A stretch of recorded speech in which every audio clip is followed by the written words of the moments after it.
ദേ കൃഷ്ണനെ കൊല്ലാൻ വന്നിട്ടേ അതിനുള്ള അനുഭവം കിട്ടിയില്ലേ? രക്ഷപ്പെടണമെങ്കിൽ തൽക്കാലം മിണ്ടാതിരുന്നു അനുസരിച്ചോ.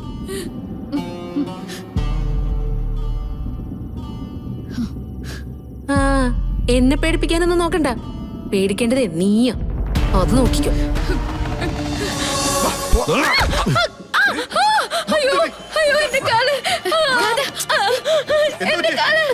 ശരിയാവില്ല. മാറി നിൽക്കും.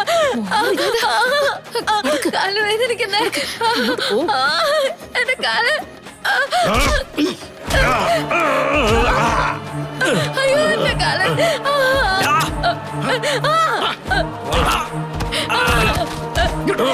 എന്റെ കാല്, കാല്, അയ്യോ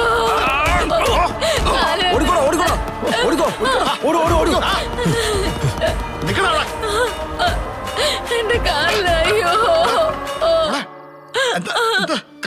എനിക്ക് വയ്യ, എനിക്ക് എന്റെ കാല് വേദനിക്കുന്നു.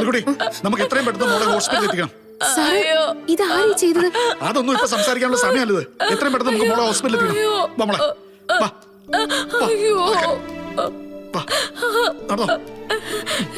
എന്റെ കാല്,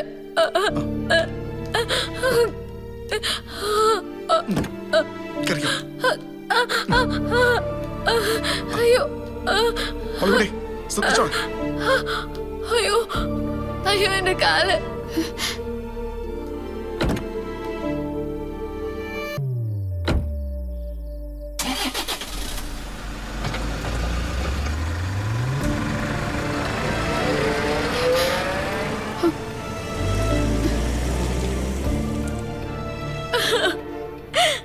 അയ്യോ എന്റെ കാല്, അയ്യോ എന്റെ കാല് വേദനിക്കുന്നേ, അയ്യോ എന്റെ കാല് വേദനിക്കുന്നേ, അയ്യോ എന്റെ കാല് വേദനിക്കുന്നേ, അയ്യോ വേദനിക്കുന്നേ. എക്സ്റേയുടെ റിസൾട്ട് നോക്കിയിട്ട് ഡോക്ടർ വിവരം പറയാന്നല്ലേ പറഞ്ഞിരിക്കുന്നേ. ഞാൻ ഡോക്ടറെ നോക്കിട്ട് വരാം. അയ്യോ എന്റെ കാല് വേദനിക്കുന്നേ. എന്നെ എങ്ങനെയെങ്കിലും ഇവിടെ നിന്ന് പറഞ്ഞു വിട്, ഞാൻ എങ്ങനെയെങ്കിലും പൊക്കോളാം. വെറുതെ ഇവിടെ കിടന്ന് പ്രശ്നം ഉണ്ടാക്കാൻ നോക്കല്ലേ. ആനിയൻ സാറിന് എന്തെങ്കിലും സംശയം തോന്നിയാലുണ്ടല്ലോ, സ്വന്തം മോളെ കൊല്ലാൻ വന്നതിന്റെ പേരിലേ ചിലപ്പോ നിന്നെ കൊന്നോളി. കിടന്നു അവിടെ. എന്റെ കാല് വേദനിക്കുന്നേ, അയ്യോ എന്റെ കാല്, അയ്യോ എന്റെ കാല് വേദനിക്കുന്നേ. ഡോക്ടറെ ഡോക്ടറെ ഡോക്ടറെ എന്റെ കാല് വേദനിക്കുന്നേ. അയ്യോ ഡോക്ടറെ ഒന്ന് നോക്ക് ഡോക്ടറെ, എന്റെ കാല് വേദനിക്കുന്നേ. എക്സ്റേയുടെ റിപ്പോർട്ട് കിട്ടിക്കോട്ടെ. കുട്ടിയൊന്ന് സമാധാനായിട്ടിരിക്കൂ. ആക്ച്വലി ഇതെന്താ സംഭവിച്ചത്? ആരെങ്കിലും ആക്രമിച്ചതോ മറ്റോ ആണെങ്കിൽ പോലീസ് റിപ്പോർട്ട് ചെയ്യണം.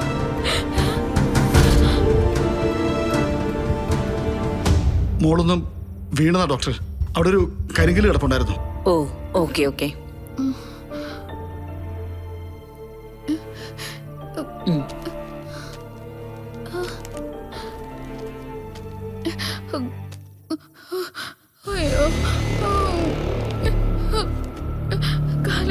കാലിന് പൊട്ടലുണ്ട്, പ്ലാസ്റ്റർ ചെയ്യേണ്ടി വരും.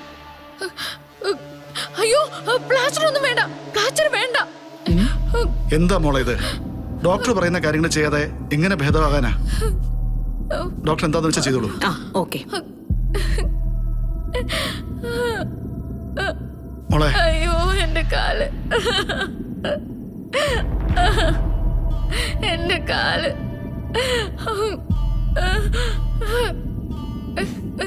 ദേ കൃഷ്ണനെ കൊല്ലാൻ വന്നിട്ടേ അതിനുള്ള അനുഭവം കിട്ടിയില്ലേ? രക്ഷപ്പെടണമെങ്കിൽ തൽക്കാലം മിണ്ടാതിരുന്നു അനുസരിച്ചോ.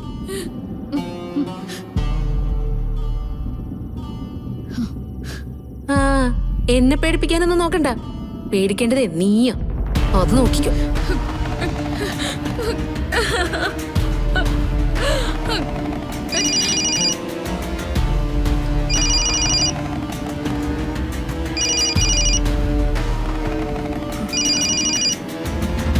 മോളെ നീ ഇതെവിടെയാ?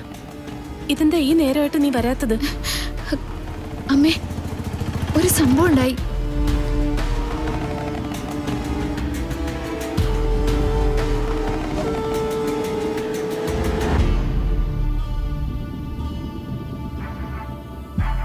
ഗാദിക്ക് നല്ല പരിക്കുണ്ട്.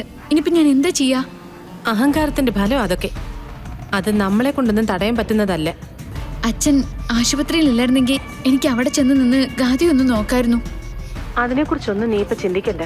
മോള് ചെന്ന് പെട്ടിരിക്കുന്നത് ഒരു ഊരാക്കുടുക്കില്. അതിന് എങ്ങനെ തലയൂരാന്ന് മാത്രം ചിന്തിച്ചാ മതി. അപകടം പറ്റിയത് എനിക്കാണെന്ന് അച്ഛൻ കരുതിയിരിക്കുന്നത്. അതുകൊണ്ടാ അച്ഛൻ ആശുപത്രിയിൽ തന്നെ നിൽക്കുന്ന. മോളെ, നീയാണെന്ന് കരുതി ഗാഥ ആശുപത്രി കിടക്കുമ്പോ നീ പുഴയോരം വീട്ടിലേക്ക് വരുന്നതും അപകടമാ. സാർ അറിയുന്ന നിമിഷം നമ്മൾ ഇത്രയും നാള് സാറിനെ കബളിപ്പിക്കായിരുന്നു എന്ന് തോന്നില്ലേ? ദേ, അച്ഛനിപ്പോ മോളോട് കാണിക്കുന്ന ഇഷ്ടം നഷ്ടപ്പെടുത്തില്ലേ? ഞാനിപ്പോ എന്താ ചെയ്യാ? ഞാനിതേ ഇപ്പോഴൊരു ഇരുട്ടത്ത് നിക്ക. ആരെങ്കിലും എന്നെ കണ്ട. നീ ഇപ്പൊ വേറൊന്നും ആലോചിച്ചിട്ട് കാര്യമില്ല. മോള് ഗോപാലിന്റെ വീട്ടിലേക്ക് പോയിക്കോ. അവിടെ നിന്നു. എന്നിട്ട് നാളെ നേരം എടുക്കട്ടെ. എന്തെങ്കിലും മാർഗം നമുക്ക് നോക്കാം.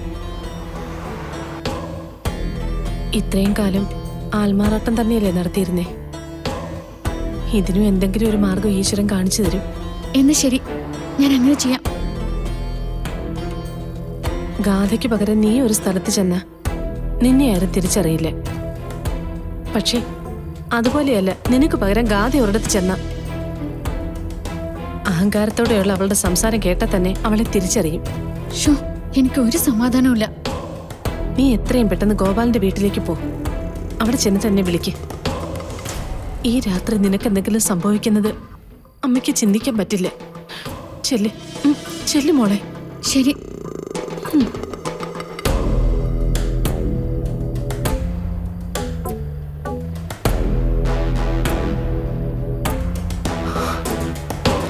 എന്റെ ദൈവമേ, എന്തൊക്കെ പരീക്ഷണങ്ങളാ നിത്യേന ഇങ്ങനെ ഉണ്ടാവുന്നത്.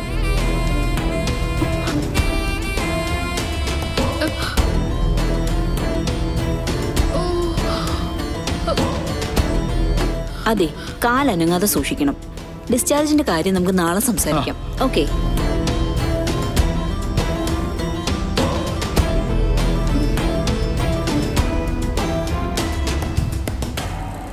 പേടിക്കണ്ട മോളെ, ഞാൻ മോളുടെ കൂടെ തന്നെ ഉണ്ട്. മോളിക്കുട്ടി, ആ കരിക്കും വെള്ളം ഇങ്ങെടുത്തേ.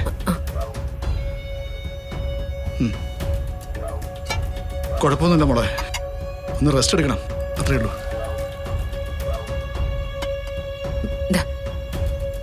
ദാ മോളെ,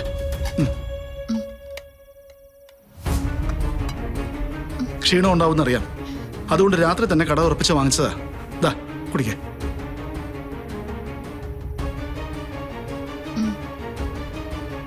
പോലീസിൽ റിപ്പോർട്ട് ചെയ്യേണ്ടത് ഞാൻ ഡോക്ടറോട് പറഞ്ഞിട്ടുണ്ട്.